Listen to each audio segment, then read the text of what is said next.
Nous vous saluons de partout où vous nous suivez. Aujourd'hui, nous recevons pour vous, sur ce plateau de s'accomplir, une femme, une entrepreneure, une couturière, une prédicatrice et surtout une femme de pasteur.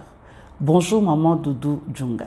Bonjour Pasteur Toti. Avec vous sur ce plateau, nous allons nous entretenir sur votre parcours. Alors, nous commençons par cette question. Qui est Doudou Djunga?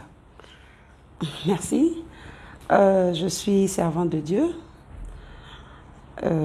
enfant de Dieu, parce qu'avant d'être servante, je suis d'abord enfant de Dieu, servante de Dieu, je suis prédicatrice de la parole, je suis entrepreneur et je suis chantre de l'Éternel. Wow, vous chantez.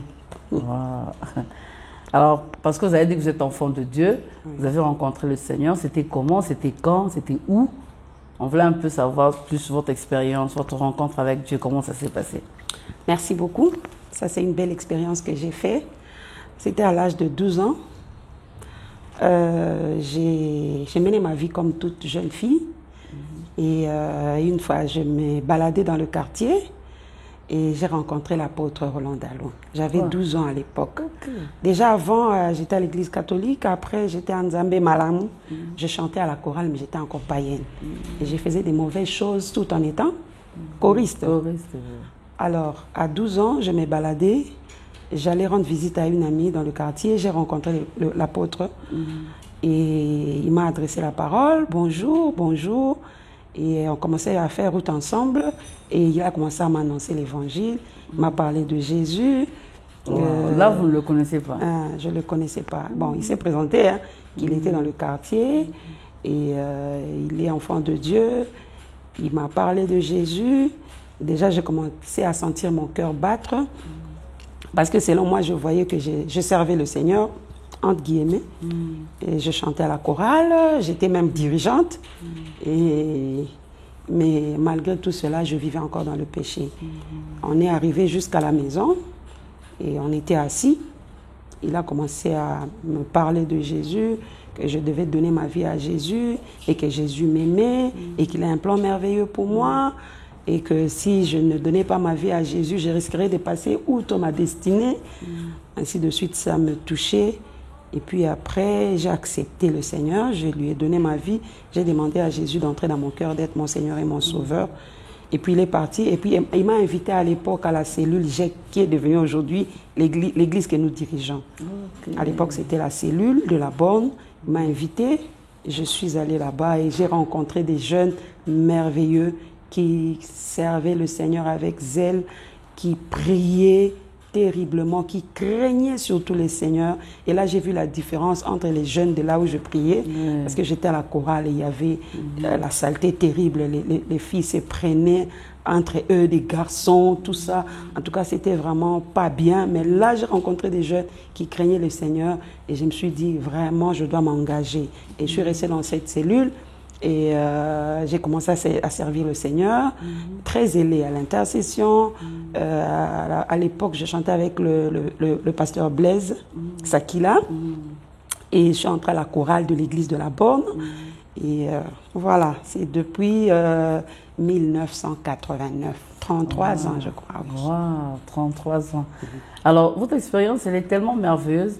Et qu'est-ce que vous pouvez dire aujourd'hui à toutes ces personnes qui sont à la chorale, qui sont à l'intercession? Parce que quand tu rencontres quelqu'un, tu as déjà rencontré le Seigneur. Oui, je sers à l'église. Est-ce que servir, recevoir Christ, qu'est-ce que vous pouvez dire à ces gens? C'est deux choses différentes. Parce que tu peux, soi-disant, servir Dieu. Tu es à la chorale ou tu es à l'accueil ou même encore à l'intercession, mais sans pour autant donner ta vie à Jésus. Parce que moi, je l'ai vécu. Hein, mon papa, quand il s'est converti, comme il était militaire, il a dit, dans ma maison, pas des païens. Le dimanche, personne ne reste dans ma maison. Tout le monde doit aller à l'église. Et Doudou, toi, tu as une belle voix. Tu dois entrer à la chorale. Oh, comme ça. Et tu dois donner ta vie à Jésus. Comme ça, là. Donc, c'était un ordre, en fait. Oui, c'était un ordre. Comme ça, en craignant papa, on est parti à l'église. Il m'a dit, tu entres à la chorale. Je suis entrée à la chorale. Et là, j'étais païenne, je te dis. Et j'ai commencé comme ça à la chorale, et avec tous ces désordres, mais j'étais vraiment païenne. Alors là, je dis que c'est vraiment deux choses différentes. Parce qu'il y a de ceux-là qui servent sans pour autant donner leur vie à Jésus. Et c'était mon cas. Et j'ai eu à rencontrer Christ 2 ans après. 2 ans après. Ouais.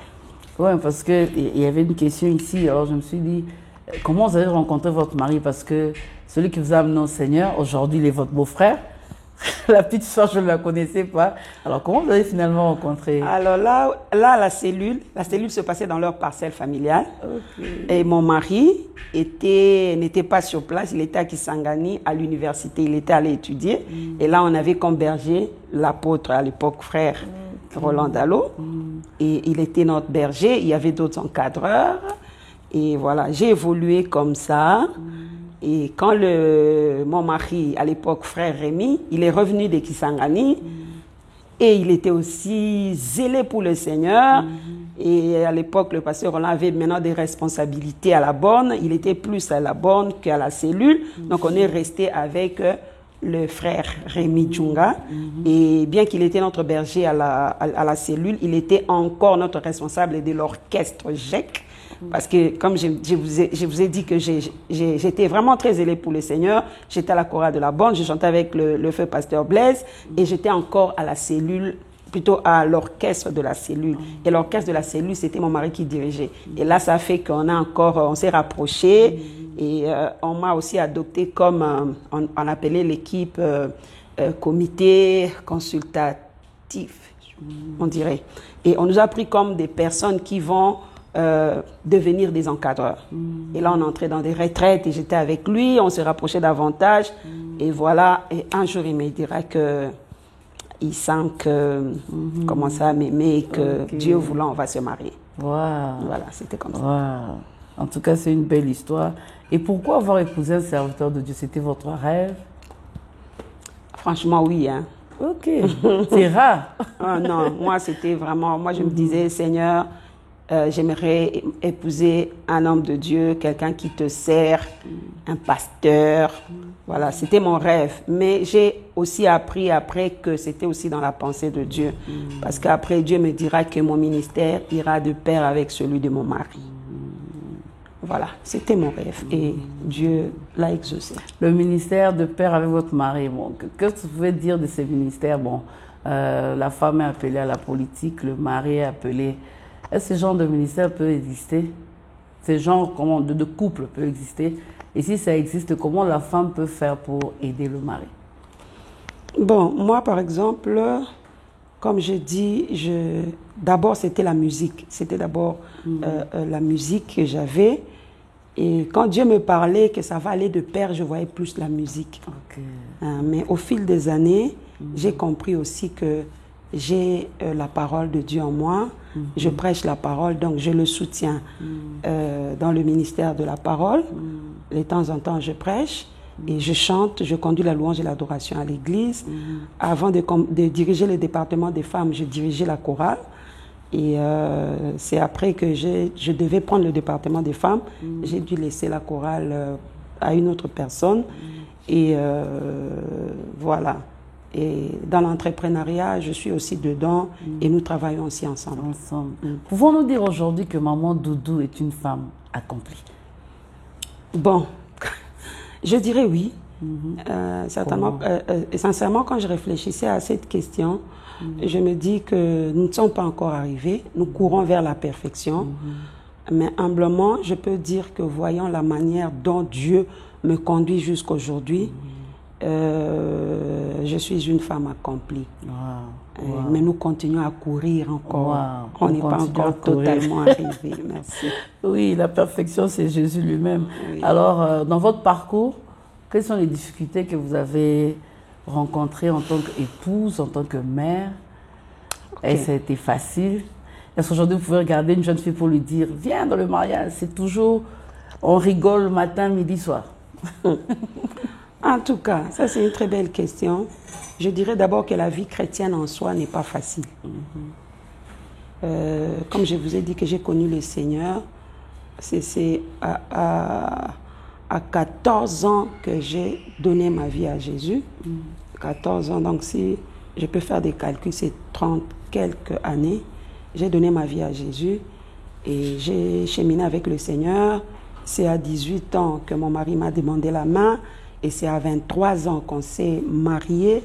Et déjà, j'ai commencé, d'abord avant le mariage, si je ne vais pas aller vite, les difficultés rencontrées dans le mariage.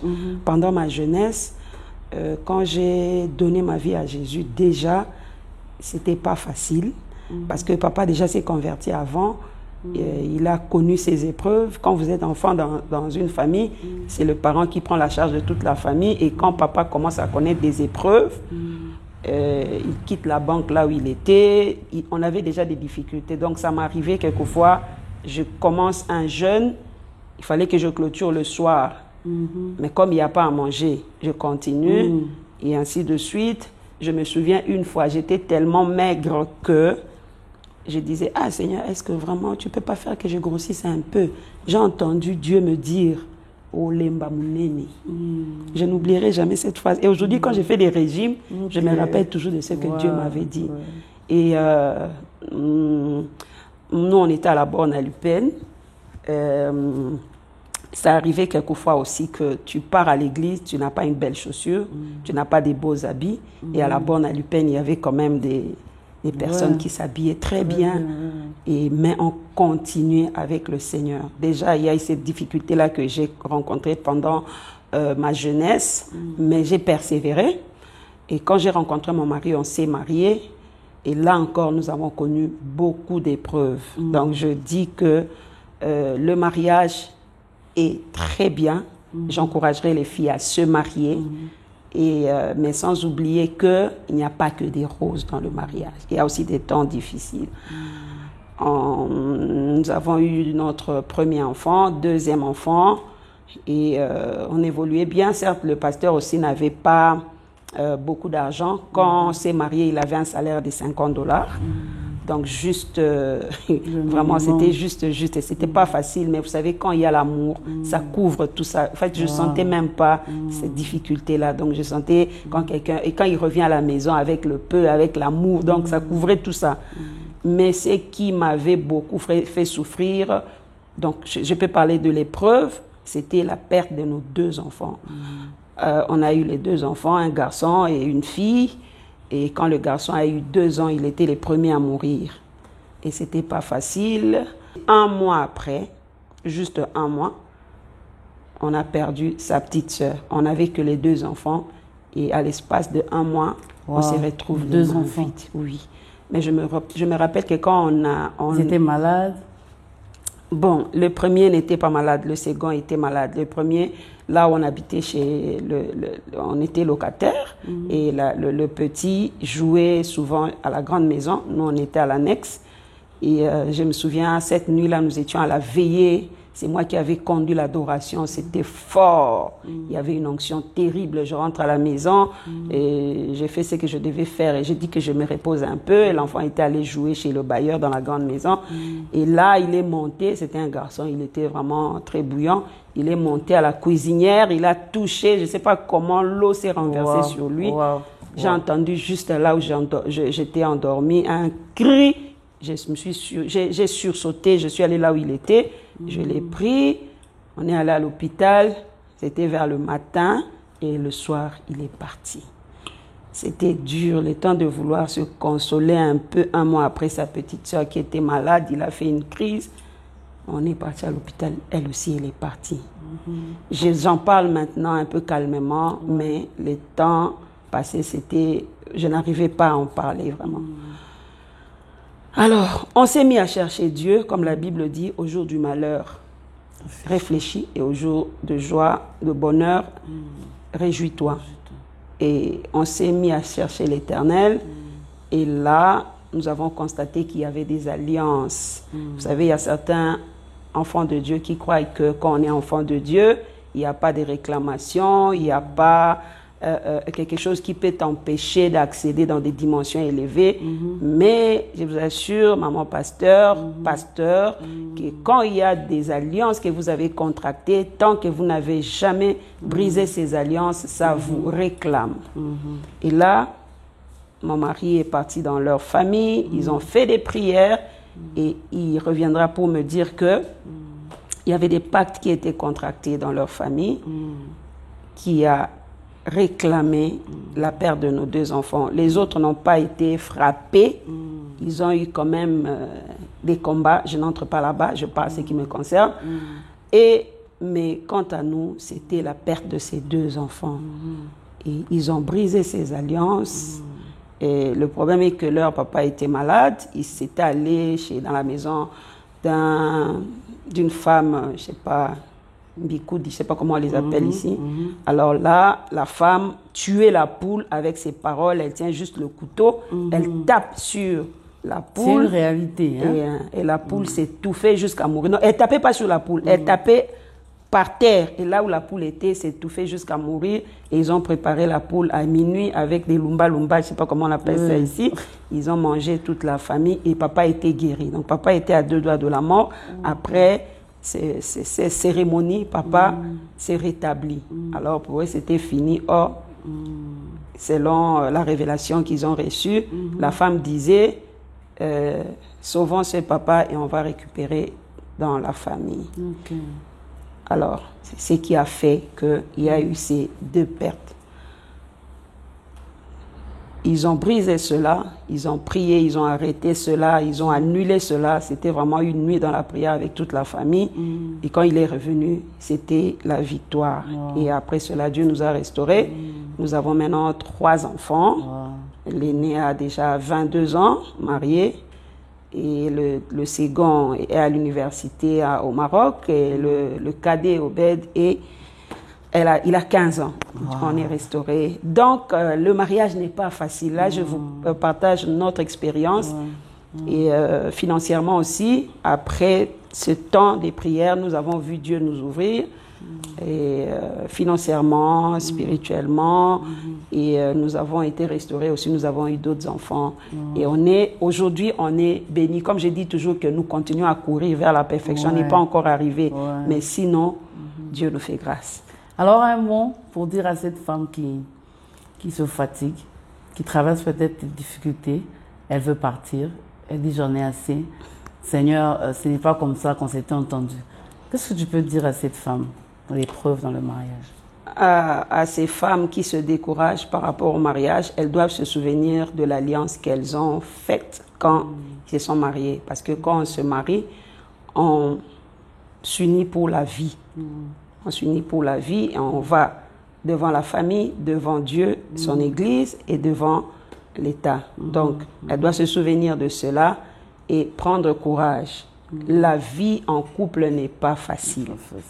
Parce que c'est 2 personnes qui viennent avec leur éducation, leurs blessures, leurs combats.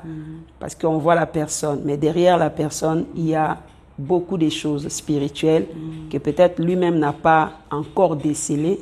C'est pourquoi Dieu nous met ensemble pour se compléter, lutter ensemble et vaincre ensemble. Donc, ces femmes-là doivent savoir que la vie en couple n'est pas facile. Mais avec Dieu, il y a la victoire. Qu'elles restent en prière et qu'elles restent dans les enseignements. Et voilà, avec Dieu, il y a la victoire. Avec Dieu, il y a la victoire. Et pour vous, quel est le rôle que votre mari a joué pour votre accomplissement? C'est vrai que vous êtes en train, vous continuez à vous accomplir. Du reste, on ne va jamais atteindre la perfection.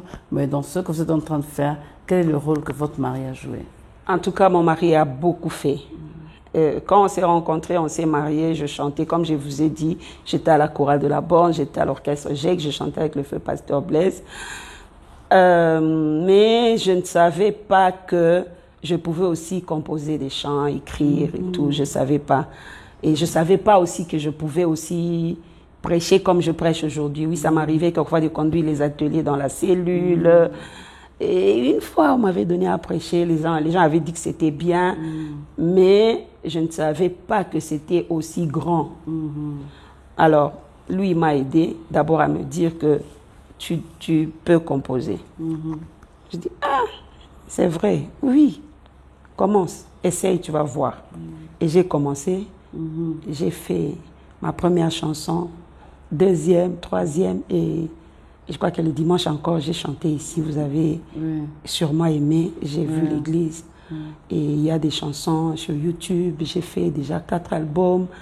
Et je prêche la parole. C'est lui, en tout cas, qui me pousse à chanter, à prêcher. Il me coach. Voilà. En tout cas, ce que je suis aujourd'hui, je lui dois beaucoup. Ok, prédicatrice, chantre. Vous êtes plus chantre ou plus prédicateur? Bon, présentement, je peux dire que c'est équilibré, je fais les deux. Avant, c'était plus la chanson qui primait. Mais maintenant, un album déjà? J'ai déjà fait 4 albums. Okay. Je dis, avant, c'était plus la musique qui primait. Mais présentement, je sens que ça s'équilibre. Je prêche, aussi je chante. Mais j'ai comme l'impression que dans les jours à venir, ça risque, la parole risquerait de prendre plus. Je sens ça. Le potentiel est encore là, donc ce n'est pas encore fini. Oui. Avec plusieurs entrepreneurs en plus. Oui. Wow, plusieurs casquettes. Alors pour vous, comment on définit une femme accomplie? Bon, en tout cas, pasteur, moi je dis qu'une femme accomplie est celle qui réalise les buts pour lesquels Dieu l'a envoyée sur la terre. Parce que vous savez, vous pouvez être médecin pendant que Dieu vous appelle à l'entrepreneuriat ou, comment je peux dire, oui, à entreprendre dans le commerce, dans les business, et vous êtes dans la médecine. Dieu peut vous appeler à être une couturière pendant que vous êtes en train de, je ne sais pas, faire autre chose. Mais quand vous êtes là où Dieu vous veut, là où Dieu vous a appelé, c'est là que vous serez épanoui, vous serez une source de bénédiction pour les autres. Vous allez vous épanouir et Dieu au ciel sera content. Parce que vous savez, quand nous venons sur la terre, Dieu met dans chaque personne des potentiels. Il met des grâces, des capacités et c'est à nous de les découvrir. Plusieurs passent outre leur destinée parce qu'ils n'arrivent pas à déceler leur potentiel. Peut-être qu'ils envient l'ami qui fait les business, qui va, je sais pas, à Dubaï, et puis elle a sa pharmacie ou bien sa maison, une maison de couture, d'habillement, il envie, il commence à chercher à faire comme son ami. Mais est-ce que Dieu t'a appelé là-bas? Donc, moi je dis qu'une femme accomplie est celle qui exécute ou est là où Dieu la veut. Parce que quand vous faites autre chose, vous êtes en dehors. Et vous allez sentir toujours qu'il y a un vide. Parce que vous ne faites pas ce à quoi Dieu vous a appelé. Alors, si cette femme nous suit maintenant, ça c'est une question qui vient par rapport à votre réponse. Comment je dois découvrir, comment je dois savoir que là, je suis vraiment au bon endroit, c'est vraiment là que... Comment découvrir ce potentiel-là? Oui, maman. On découvre son potentiel. Ça, c'est un gros problème parce que plusieurs sont ailleurs. Ils font autre chose. En tout cas, ça, c'est un problème majeur. Mais là où tu sens plus des fardeaux, c'est là ton appel. Je donne un exemple. Vous ne supportez pas de voir les enfants en souffrance. Donc, à chaque fois que vous passez quelque part, quand vous voyez un enfant malade en train de souffrir, une femme en train de souffrir, ça vous ronge, ça vous captive, ça vous enlève la paix. Là, vous allez sentir que vous avez reçu le don de libéralité, d'aider les démunis. Vous avez un appel sur ça. Vous êtes là à l'église, vous ne supportez pas que le pasteur lance un appel de demande, soit des constructions, et vous ne supportez pas de voir les autres manquer. Vous voyez, ça cache votre don. Vous, c'est l'intercession. Quand vous entendez quelqu'un a un problème, vous prenez ça comme votre problème. Vous pouvez passer 3 jours en jeûne et prière. Et quelquefois, ton partenaire ne peut pas comprendre, mais c'est quoi toi comme ça avec ce problème? Tu as même quitté les lits à cause du problème de cet homme, à cause du problème de cette femme. Qu'est-ce que tu as à gagner dedans? Donc, l'autre ne peut pas comprendre, mais c'est ton fardeau. Ça cache ton appel. Alors, il faut le découvrir. Merci beaucoup. Alors, par rapport à votre expérience, vous êtes avec le pasteur, l'église maintenant, c'est plus de 20 ans, 20 ans? 20 ans même. 20 ans, waouh, 20 ans c'est beaucoup. Est-ce facile pour une femme de pasteur de s'accomplir? Je dirais oui. Et Si je parlerais de mon expérience, je dirais oui. Bien qu'il y a aussi d'autres cas de certaines femmes qui ont eu, parce qu'il y a pasteur et pasteur. Là, si je peux répondre dans le sens d'un pasteur au vrai sens du mot, parce qu'aujourd'hui nous voyons du n'importe quoi. Là, je vais parler du pasteur au vrai sens du mot.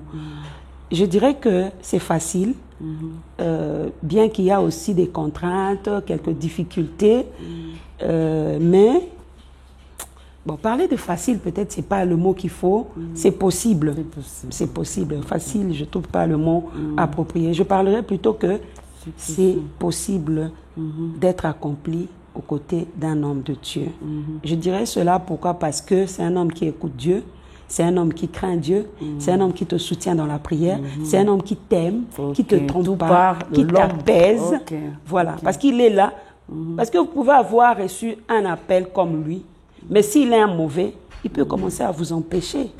Par exemple, il te laisse la chair une fois, tu prêches et l'église commence à te louer plus que lui. Ah, maman, toi vraiment. Parce que quelquefois, les fidèles aussi nous font des choses. Et il entend que, on commence maintenant à louer ma femme plus que moi. Et dans son cœur, il dit, prochainement, vous allez voir si je vais encore lui laisser la chair. Et il te laisse là, tu ne prêches plus, tu vois. Mais quand je dis pasteur, c'est quelqu'un qui t'aime et qui veut ton évolution, ton épanouissement, ton accomplissement, tu vois. Donc, il va prier pour toi, il va t'aider, il va te soutenir. Moi, aujourd'hui, j'ai la grâce de prêcher. À chaque fois que je prêche, je dis, je remercie mon mari parce qu'il me laisse la chair. Et certains hommes ne feront pas cela. Voilà, donc je suis vraiment très reconnaissante. Donc, c'est possible d'être une femme accomplie aux côtés d'un homme de Dieu. C'est possible. Pas facile, mais possible. Ça, j'ai retenu. Alors, partant de votre expérience, pouvez-vous motiver une femme aujourd'hui qui a peur de s'accomplir, qui se dit elle se met déjà beaucoup de barrières. Elle se dit, c'est avec la tradition africaine, avec les gens, je ne pense pas. Un message pour elle, pour l'arrivée. Ok. Déjà, il y a un problème avec la femme. Ce n'est pas seulement la femme africaine, mais la femme en général. Déjà, la femme est marginalisée, la femme est complexée. Pourquoi? On peut voir dans certaines familles où on dit priorité pour l'école, c'est les hommes. Les femmes, vous allez vous marier, vous irez chez vos maris, vous allez vous débrouiller là-bas. Les hommes, ce sont eux-là qui vont prendre la tête de leur famille. Donc, on privilégie la scolarité des hommes. Et ce qui a fait que plusieurs femmes n'ont pas poussé leurs études plus loin. Et cela déjà crée un complexe dans la femme.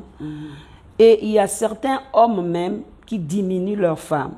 Et quand la femme veut entreprendre quelque chose, l'homme est là pour lui dire, tu ne sauras pas, toi il faut rester à la maison. Ou par jalousie, tu ne sors pas, tu restes là. Voilà. Donc, je dirais, la question était par rapport aux femmes qui craignent. Voilà. Ils doivent bannir le complexe. Bannir le complexe. Moi, je dis toujours aux femmes de notre église, ne laisse personne te dire que tu es nul. Si tu as quelqu'un qui est à tes côtés, mari, enfant, grand frère, petite soeur, papa, maman, qui te rappelle tout le temps que tu as un gros nez, que tu es laide, et que tu n'es pas intelligente, et que tu parles français, tu parles un mauvais français. Il faut parler à ces gens, à ces personnes, même si c'est ton mari, il faut échanger avec lui, il faut parler avec lui. Il faut qu'il arrête, parce que la Bible dit que la foi vient de ce qu'on entend. Normalement, ça doit être la parole de Dieu. Mais quand il y a quelqu'un qui te rappelle tout le temps tes défauts, tes fautes, tes erreurs, quand tu fais quelque chose de bien, il se tait. Quand il y a quelque chose de négatif, il amplifie cela. Alors, il faut parler à ces gens de personnes. S'il n'y a pas moyen de les éviter, si ce n'est pas ton mari et que c'est une amie, il faut éviter ces genres d'amis. Si c'est ton mari, il faut lui parler. Il faut avoir le temps des conversations qui comprennent que la manière dont il te parle, ça ne t'aide pas à avancer. Donc je dirais à ces femmes, il faut bannir le complexe. Et d'autres complexes, nous les avons déjà dès le bas âge. Dès le bas âge, il y a les parents qui insultent, il y a des parents qui ne louent pas leurs enfants, ne complimentent pas leurs enfants. Et ça crée des complexes et à la longue, vous verrez que la personne, quand il veut faire quelque chose, il se dit « Ah, moi, je suis bête. Ah, ça ne va pas aller. » Et si encore, il a quelqu'un à ses côtés qui le rappelle, et c'est ce qui fait que la personne n'arrive pas à s'accomplir. Mais ces femmes doivent bannir le complexe. Et on peut bannir le complexe dans la prière. On peut bannir les complexes en faisant des déclarations sur soi-même. Tu te mets devant le miroir chaque matin, tu commences à te louer. Doudou, tu es forte, tu vas réussir, tu es belle. Par rapport à ce que les gens disent, n'est-ce pas? Et tu commences à faire des déclarations sur toi. Et chaque jour, tu nourris ta subconscience. Hein? Wow. Oui. Moi, j'ai beaucoup fait ça parce que moi aussi, j'ai connu ce genre de problèmes. Manque de confiance de soi, tout ça. Ça fait que même si tu as des bonnes choses, tu veux entreprendre, tu te dis que, hé, aussi me battre. Les gens vont se moquer de moi. Je vais faire l'erreur des Français. Et tout ça, ça te bloque. Tu ne sais pas aller loin. Vous voyez? Et je dis même aux femmes, que Dieu peut t'avoir appelé dans des grandes choses. Mais si toi-même tu n'oses aller de l'avant, poser le premier pas, Dieu ne le fera pas à ta place. Et tu vas commencer à tourner en rond et en fin de compte, tu meurs avec des potentiels en toi. Voilà. Wow, j'ai aimé surtout l'exemple pratique de se mettre devant le miroir et de déclarer des choses. Alors les gens pensent que le mariage est un frein. C'est-à-dire quand quelqu'un se marie, c'est un frein. C'était en fait deux questions, mais que je les mets ensemble. Alors, qu'est-ce qui s'est ajouté lorsque vous êtes mariés? Est-ce que vous pensez qu'il y a des choses qui se sont ajoutées, il y a des choses positives, je dis, qui se sont ajoutées en vous? C'est quoi d'une manière pratique? Et selon vous, le mariage est-il un frein ou c'est un tremplin? Frein ou tremplin?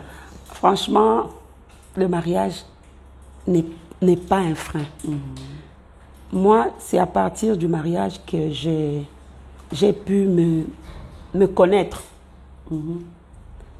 Parce que le pasteur ne cache pas ses sentiments. Quand tu fais quelque chose de mal, il va te prendre un moment pour te dire, tu dois rectifier ici. Moi, de nature, je suis ouverte et je parle. Quand tu fais quelque chose de mal, je te le dis. Vous savez, c'est bon, mais quand tu n'as pas de tact, quelquefois, ça blesse. Et de nature, je suis un peu, comme on dit, chaud, extraverti. Et quelquefois, ça...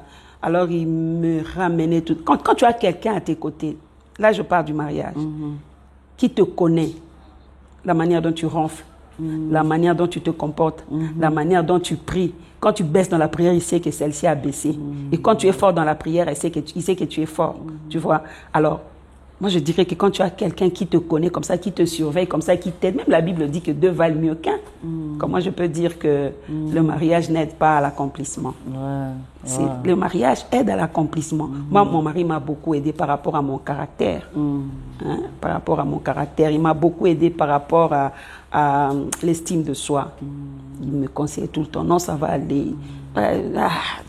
Aller prêcher là-bas, aller chanter là-bas. Et il m'encourageait tout le temps. Et aujourd'hui, si je peux prêcher, c'est à cause de lui. Aujourd'hui, si je peux chanter, composer, c'est à cause de lui. Et si aujourd'hui j'ai un peu d'estime,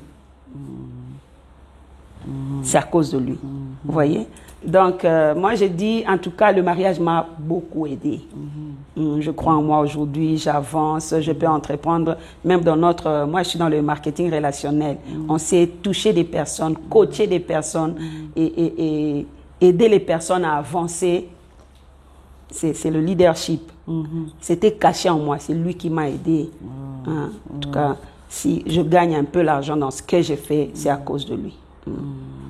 Alors, selon votre expérience, parce que vous avez quand même plusieurs années en tant que femme de pasteur, en tant qu'entrepreneur et prédicatrice aussi, parce que je crois à ce que vous êtes en train de dire, qu'il y a beaucoup de potentiel en vous.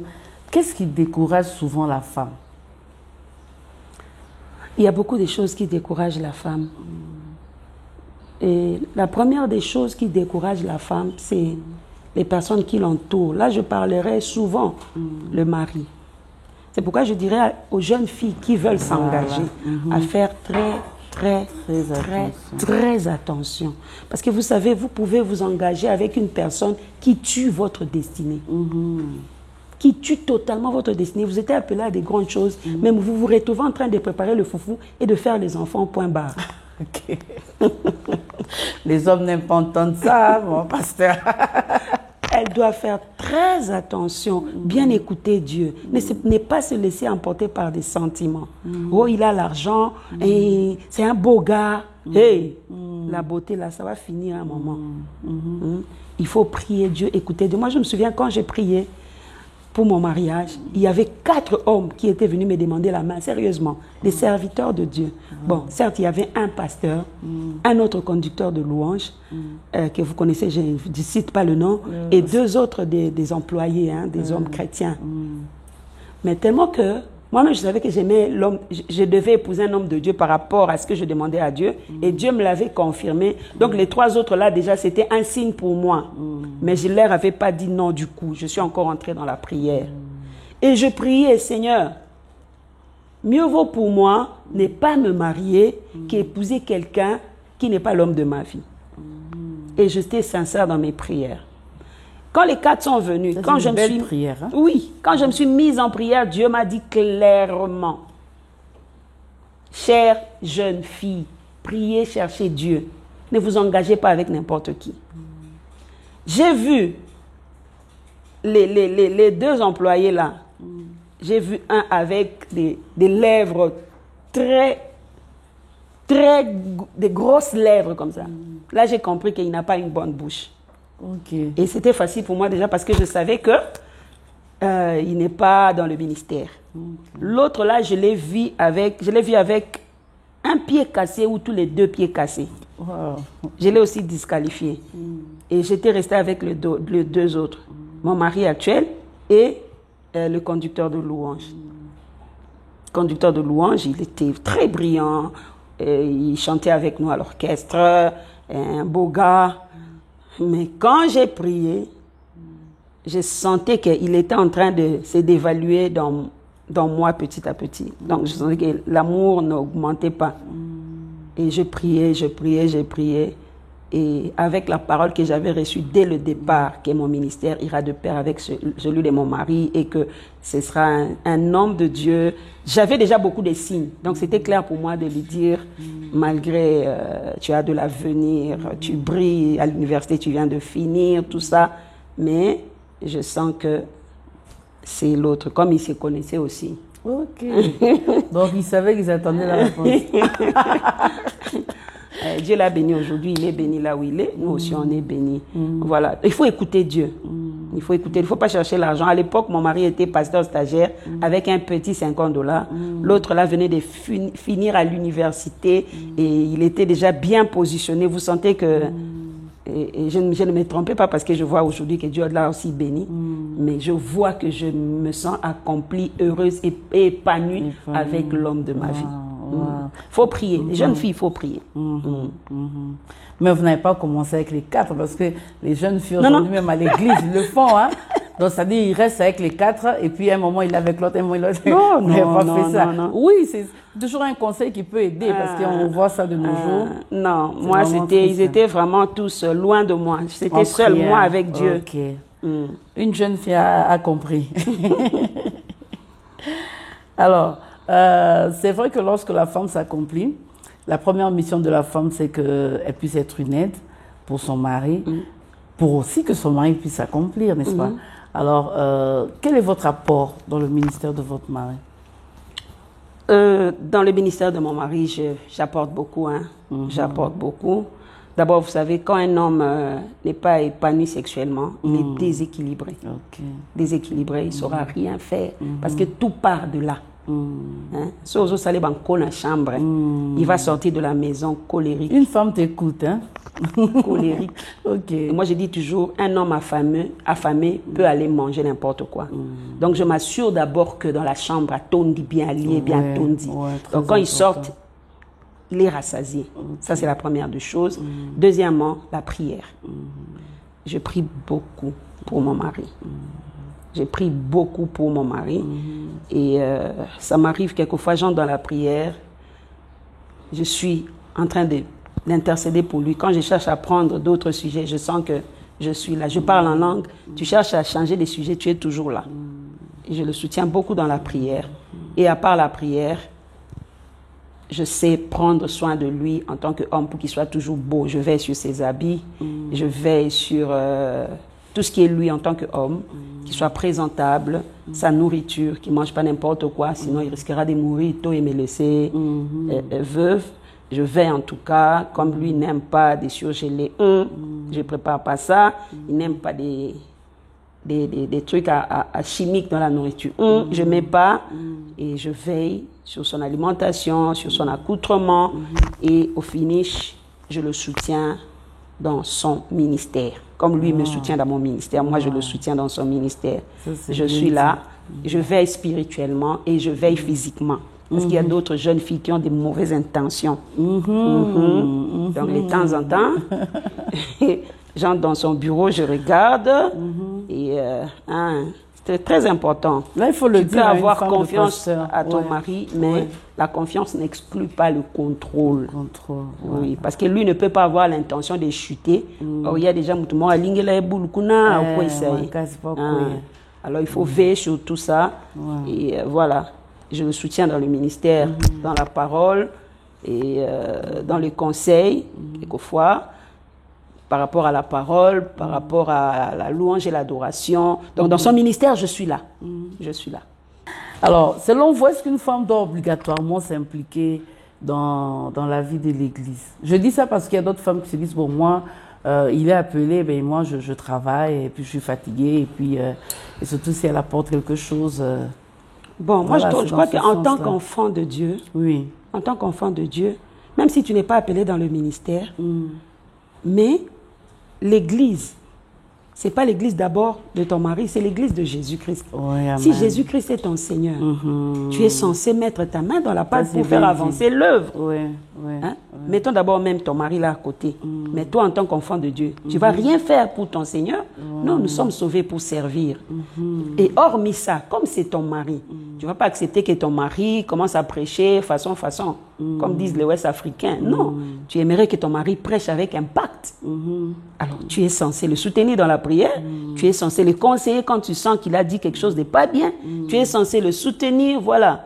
Normalement, une femme mariée qui a le mari pasteur est censée s'impliquer. Elle doit s'impliquer. C'est surpassé même. Si elle est employée ou bien elle fait autre chose, mais elle doit s'impliquer. Elle doit gérer son temps de telle sorte qu'elle soit là. J'ai aimé, ce n'est pas l'église de ton mari, c'est l'église de Jésus. Alors, nous sommes en train de tendre vers la fin. Oh, le temps, il y a tellement à dire. Alors, quels sont vos rêves pour la femme en général en tant que femme de pasteur?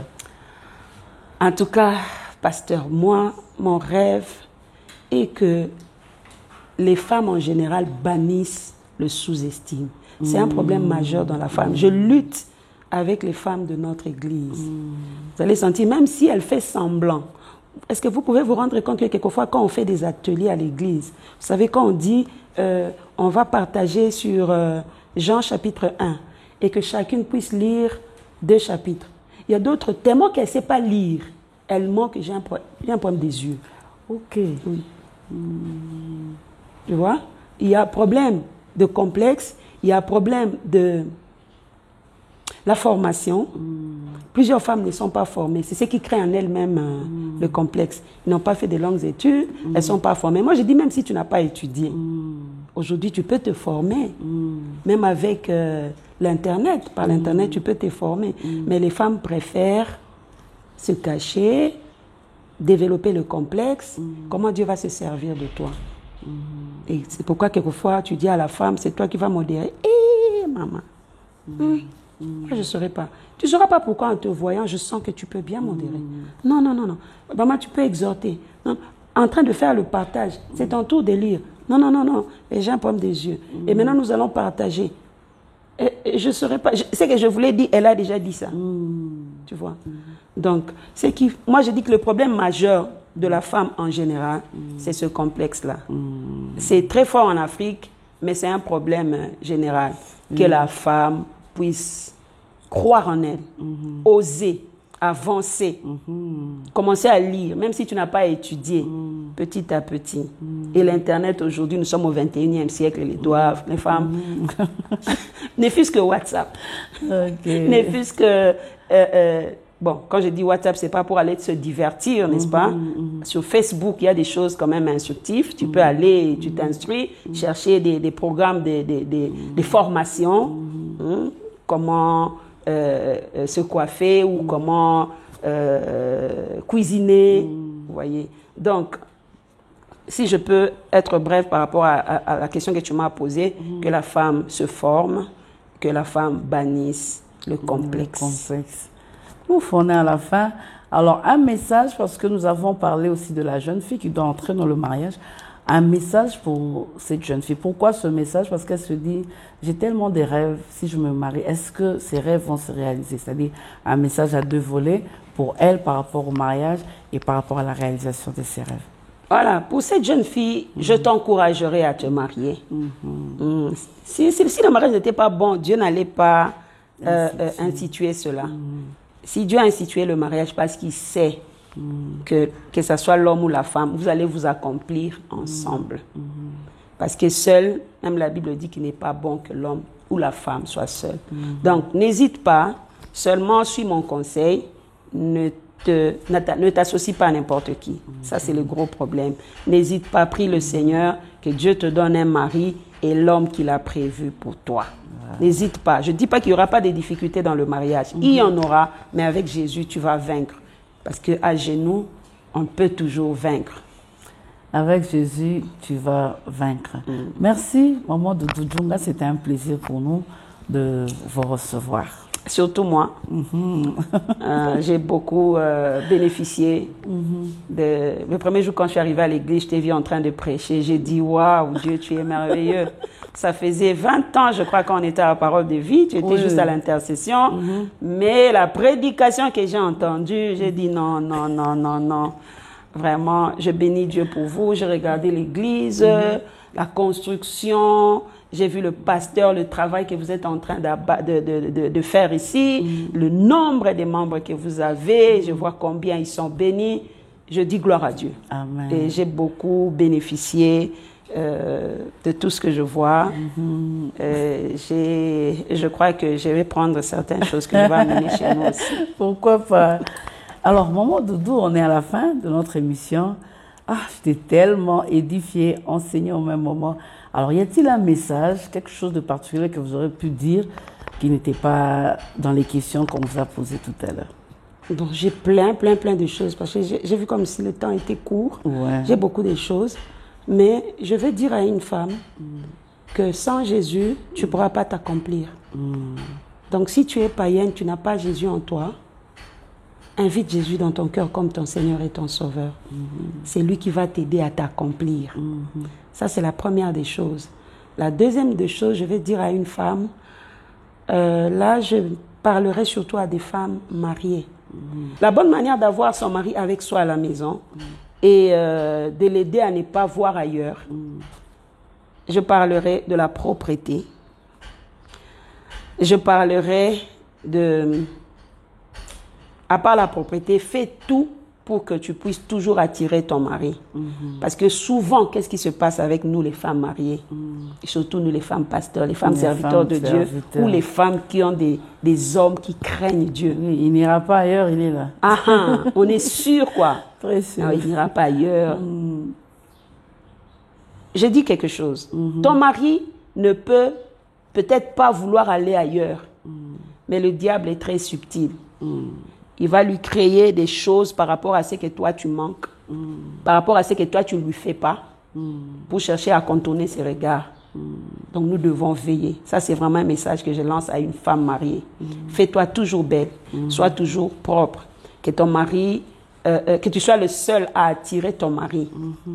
Hein? Comme je vois pasteur, je dis que son mari, sûrement, il est heureux. Je ne sais pas s'il peut une minute chercher à regarder ailleurs. Wow. Donc, elle est toujours belle, très belle. Elle sent bien. Et je vais visiter son bureau et tout. Elle est vraiment... Les mamans, faisons très attention. Surtout nous qui avons des hommes qui craignent le Seigneur. Protégeons-les. Ouais. Protégeons-les. Et veillons sur nos maris. Surtout, bonus, ne prive jamais ton corps à ton mari. Très important. Parce que qu'est-ce que nous faisons? Parce qu'il m'a privé cela, n'osoyez. Après, tu lui prives ton corps. Et le diable s'en sert beaucoup pour détourner même des hommes de Dieu. Merci beaucoup. Que Dieu vous bénisse. En tout cas, que Dieu te bénisse aussi. Je rappelle que nous recevions sur ce plateau de s'accomplir maman Doudou Djunga qui nous a partagé son expérience et nous étions bénis et édifiés. Encore une fois, merci maman. Merci beaucoup. Que Dieu vous bénisse. En tout cas, que Dieu te bénisse aussi.